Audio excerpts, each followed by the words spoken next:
যারা যারা স্পন্ডালাইটিস নিয়ে চিন্তিত তাদেরকে আমি 3টি প্রশ্ন করব। 1, আপনার মেরুদণ্ডের গতিবিধি কি কম হয়ে যাচ্ছে? 2, আপনি কি অনেকক্ষণ এসি ব্যবহার করছেন এবং তার সাথে সাথে জলও কম খাচ্ছেন? 3, আপনি যে সকল খাবার খাচ্ছেন তাতে কি পর্যাপ্ত পরিমাণ নিউট্রিশন আছে? তো এই 3টি প্রশ্নের মধ্যে যদি কোনো একটিতে খামতি দেখা দেয় তো ইন ফিউচারে আপনার স্পন্ডালাইটিস নিশ্চিত হচ্ছে, এটা জেনে রাখুন। আর যাদের স্পন্ডালাইটিস হয়েছে এই 3টি প্রশ্নের মধ্যেই দেখুন আপনার কোনো না কোনো একটি খামতি রয়েছে। তো এই বেদনাদায়ক স্পন্ডালাইটিসের হাত থেকে নিজেকে কিভাবে সুরক্ষিত রাখবেন তা জানতে হলে শেষ অবধি আমার সাথে থাকতেই হবে। আমি সুব্রত, একজন কনসালটেন্ট ফিজিওথেরাপিস্ট। আজকের দিনে দাঁড়িয়ে মানুষের জীবনযাত্রার অনেক পরিবর্তন ঘটেছে, কাজের পরিবর্তন ঘটেছে, তার ফলে মানুষের কায়িক পরিশ্রম অনেক কমে গেছে। তো কায়িক পরিশ্রম কমে যাওয়ার জন্য 20 থেকে 30 বছরের মধ্যেই কিন্তু বহু মানুষের স্পন্ডালাইটিস দেখা দিচ্ছে। আমাদের ক্লিনিকে প্রতিনিয়ত এই ধরনের পেশেন্ট আসছে যাদের বয়স 20, 25, 30 বা 35, যাদের ঘাড়ে ব্যথা, কোমরে ব্যথায় তীব্র সমস্যা হচ্ছে।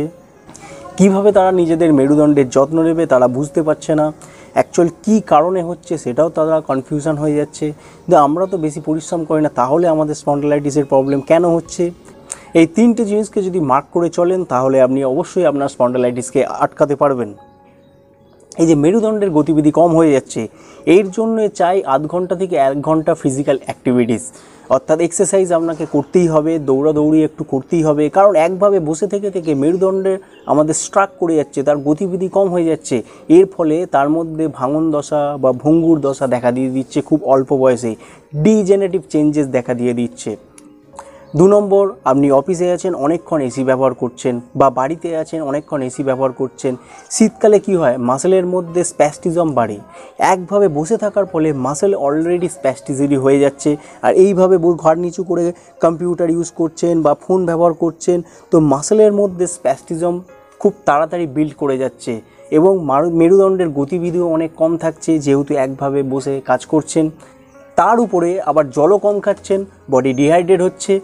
তো এই যে একটা সম্মিলিত সমস্যা তৈরি নিজে থেকেই করছেন, তা আপনাকে স্পন্ডালাইটিসের দিকে আরও ঠেলে দিচ্ছে। 3 নম্বর, খাওয়া দাওয়ার তো কোনো আর জাত নেই, যে যা পাচ্ছে খাচ্ছে। সেই খাবারের মধ্যে পর্যাপ্ত পরিমাণ নিউট্রিশন আছে কি, কজন লক্ষ্য করে খাচ্ছে বলুন তো? এই দিকেও প্রত্যেককে নজর দিতে হবে যে আমার হেলথের জন্য এই খাবারের মধ্যে কি পর্যাপ্ত পরিমাণ নিউট্রিশন আছে। যদি তা না থেকে থাকে অবশ্যই খাবারের পরিবর্তন ঘটান, সঠিক খাবার খান, বেসিক্যালি ফ্রুটস ভেজিটেবলস ভরপুর খান, যাতে পর্যাপ্ত পরিমাণ নিউট্রিশন আপনার বডির মধ্যে ঢোকে।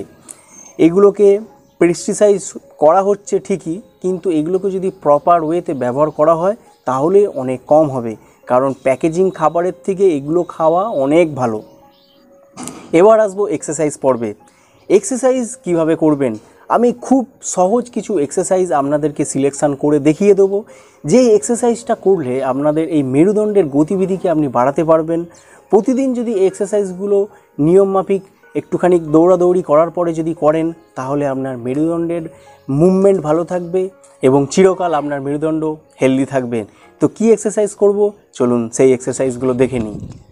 সর্বপ্রথম আপনারা একটু ওয়ার্ম আপ করে নেবেন, মানে জগিং করে নেবেন বা একটু দৌড়ে নেবেন বা একটু জোরে জোরে হেঁটে নেবেন। তারপরে এই এক্সারসাইজগুলো করবেন। এটি জগিং বা দৌড়াদৌড়ি করার পরে করলে কি হয়, আমাদের ফ্লেক্সিবিলিটি অনেকটা বাড়ে, অর্থাৎ মাসেলের মধ্যে বা ফ্যাসার মধ্যে যে স্প্যাস্টিসিটিটা আমাদের ঘুম থেকে ওঠার পরে যে আড়ষ্ট ভাব সেটা যে বেড়েছিল সেটা কিন্তু অনেকটাই রিলিজ হয়ে যাবে একটু জগিং এক্সারসাইজ করে নেওয়ার পরে। তো তারপরে আপনারা এই এক্সারসাইজগুলো করবেন, এতে আপনারা মুভমেন্ট বেশি পাবেন, স্পাইনের মধ্যে ফ্লেক্সিবিলিটি বেশি পাবেন এবং ধীরে ধীরে ধীরে ধীরে যতদিন এই এক্সারসাইজগুলো করবেন দেখবেন আপনাদের স্পাইনের পরিবর্তন ঘটছে, মাসেলের পরিবর্তন ঘটছে। আপনারা সহজেই এই এক্সারসাইজগুলো আপনারা অ্যাচিভ করতে পারবেন। যারা পায়ের ডগায় হাত ঠেকাতে পারছেন না তারা কিন্তু সহজেই এই এক্সারসাইজগুলো করে দেখবে পার ডগ পর্যন্ত আপনারা পৌঁছে যাচ্ছেন।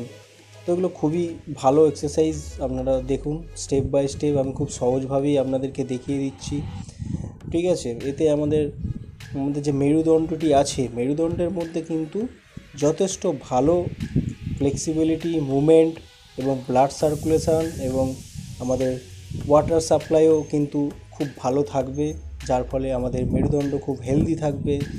খুব সহজেই কিন্তু স্পন্ডালাইটিসের মতো সমস্যায় আপনারা আক্রান্ত হয়ে পড়বেন না। স্টেপ বাই স্টেপ এক্সারসাইজগুলো ফলো করুন, আমি একটার পর একটা দেখিয়ে দিচ্ছি। That is call cat and Camel exercise. খুব ভালো এক্সারসাইজ, আমাদের মেরুদণ্ডের যে পজিশান, সেই পজিশানের মধ্যে সুন্দর একটি মুভমেন্ট হয়, যা করে আমরা সহজেই মেরুদণ্ডের মধ্যে ফ্লেক্সিবিলিটি বজায় রাখতে পারবো। প্রতিদিন এই এক্সারসাইজগুলো 10 বার বা 15 বার, যারা টাইম পাবেন ম্যাক্সিমাম 20 বার পর্যন্ত করতে পারেন। তো এরপরে নেক্সট এক্সারসাইজ আমরা দেখে নেব যে ভুজঙ্গাসন, অর্থাৎ স্পাইন ফুল এক্সটেনশান এক্সারসাইজ আপনারা করবেন। হাতে চাপ দিয়ে পুরো বডিটাকে স্ট্রেচ ফুল একদম। এটি যদি সম্পূর্ণভাবে ঠিকঠাক করতে পারেন, আর আপনার কোনো দিনই স্পন্ডালাইটিসের জন্য চিন্তা করতে হবে। আর যদিও আপনার স্পন্ডালাইটিস হয় বা আর্লি স্টেজে আসে, সেটাও কিন্তু এই এক্সারসাইজের দ্বারা সেই সমস্যাটাকে দূর করে দিতে পারবে। তো এভরিডে করতে হবে, এই নয় যে একদিন করলাম, 10 দিন করলাম বা 1 মাস করলাম, সেইটুকুই আপনি রেজাল্ট পাবেন। কিন্তু যদি প্রতিদিন করেন, 365 দিনের মধ্যে যদি 300 দিন করে ফেলেন, আপনারা চিন্তা করতে হবে না এই এক্সারসাইজ নিয়ে। তো আশা করি প্রত্যেকটা এক্সারসাইজই আপনারা করবেন। আমি খুব সহজেই আপনাদেরকে দেখিয়ে দিলাম। কেউ যদি এই এক্সারসাইজগুলোর সাথে সাথে সূর্য নমস্কারও করতে চান, সূর্য নমস্কারেও আমাদের মেরুদণ্ড খুব ভালো থাকে। তো ডেসক্রিপশানে আমি লিঙ্ক দিয়ে দেবো, আপনারা প্রত্যেকেই দেখে নেবেন। আশা করি আমার ইয়াং ভাই বোনেরা প্রত্যেকেই বুঝে গেছেন যে আমি কি এক্সারসাইজ দেখিয়েছি। তো আর দেরি কেন, প্রতিদিন অভ্যাস শুরু করে দিন, না হলে কিন্তু স্পন্ডালাইটিস থেকে নিজেকে সুরক্ষিত রাখতে পারবেন না। আমি কথা দিচ্ছি এই এক্সারসাইজগুলোই পারবে আপনাকে সুরক্ষিত রাখতে। যাদের একটু বয়স বেড়ে গেছে, আপনার 40, 45 বা 50, তারা কিন্তু এই এক্সারসাইজগুলো বুঝে করবেন। যদি অসুবিধা হয় কখনোই করবেন না।